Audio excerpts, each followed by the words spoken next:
ये रक्षाबंधन पर्व केवल दिल्ली के लोग नहीं, पूरे भारत के लोग इस तरह से मना सकते हैं। और जो ऑनलाइन है वो ऑनलाइन भी रक्षाबंधन पर्व मना सकते हैं, वो भी अपना संदेश दे सकते हैं कि हाँ, हम भी सम्यक दर्शन की रक्षा के लिए, सम्यक दृष्टि जीवों की रक्षा के लिए, या जैन कुल में उत्पन्न हुए जीवों की रक्षा करने के लिए हम यह अर्घ समर्पित करके आज से संकल्प लेते हैं कि हम अपने जैन कुल में जन्म लिए हुए सहधर्मी बंधुओं की रक्षा करेंगे। और इस तरह से वह ऑनलाइन भी जो जिस तरह से रक्षा करने का भाव करे, वह ऑनलाइन भी जुड़ करके यह रक्षा का भाव कर सकता है। और उसका नाम भी ऑनलाइन उस पर्व के दिन लिया जाएगा, और उनको भी आशीर्वाद यहीं से बैठे बैठे उसी तरह से मिलेगा जैसे गुप्ताचार्य मुनि महाराज ने रेवती रानी के लिए पहुंचाया था। सुन रहे हो?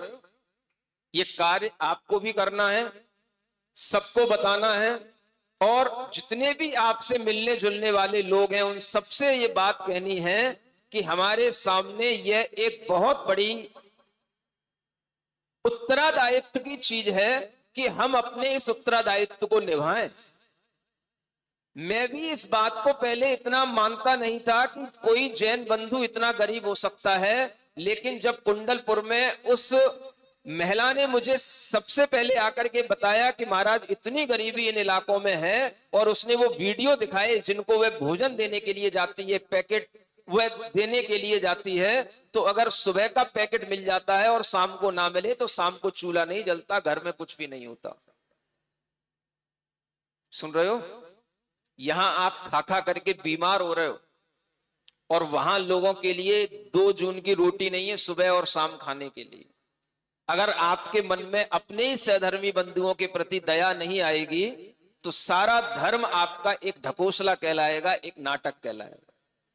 इसलिए हर व्यक्ति को इस रक्षाबंधन पर्व पर इस तरह से धर्म की रक्षा करने के लिए मुनि महाराज की पिच्छी में आपको वहां पर मिलेगी, उसमें संकल्प इस बात का नहीं लेना कि ये मुनि महाराज मैं आपकी रक्षा करूंगा, मेरी रक्षा करने की जरूरत नहीं है।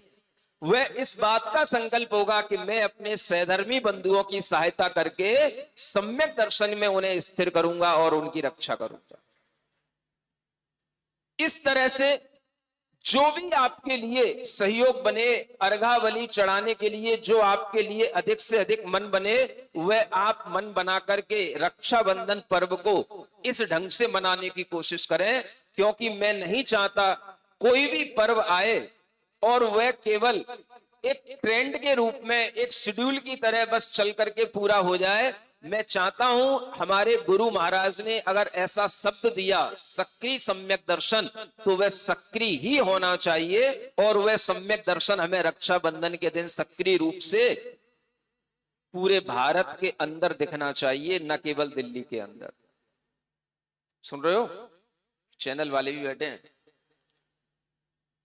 इस बात की शुरुआत इस तरह से करके आपको आगे के लिए यह एक भाव करना है, और इन दिनों में रक्षाबंधन पर्व के दिनों में जो भी ये धनराशि इकट्ठी होगी वह सारी की सारी एक अलग अकाउंट बना करके केवल सहधर्मी रक्षा फंड के नाम से उन्हीं के लिए दी जाएगी और उन्हीं के कल्याण के लिए काम में आएगी।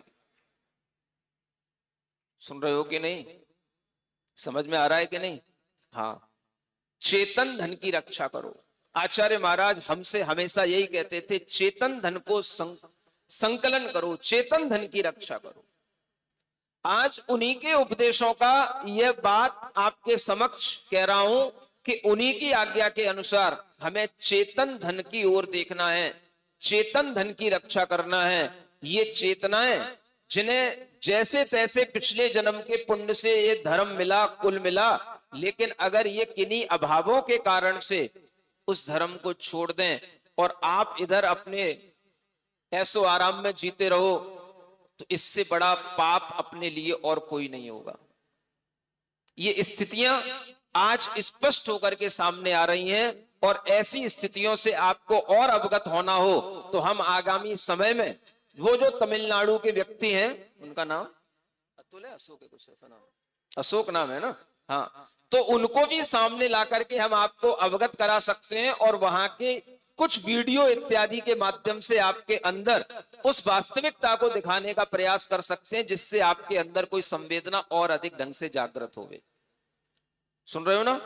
तो इस बार का बोलो, रक्षाबंधन सम्यक दर्शन की रक्षा के लिए, सहधर्मी बंधुओं की रक्षा के लिए हम सभी मनाएंगे, और इस बात के लिए हम कटिबद्ध हैं। ये बात आपके लिए अपने पास तक नहीं रहनी चाहिए, जितना भी आपसे जुड़ा हुआ समाज है उन सबके पास तक ये बात पहुंचानी है। ओम अरहम ओम अरहम ओम अरहम बोल, ओम अरहम हरिहम ओम हरिहम बोल। सभी कार्य की सिद्धि से तो पहले इसको बोल, सभी कार्य की सिद्धि से तो पहले इसको बोल। ओम अरहम नमः ओम अरहम नमः ओम अरहम नमः ओम अरहम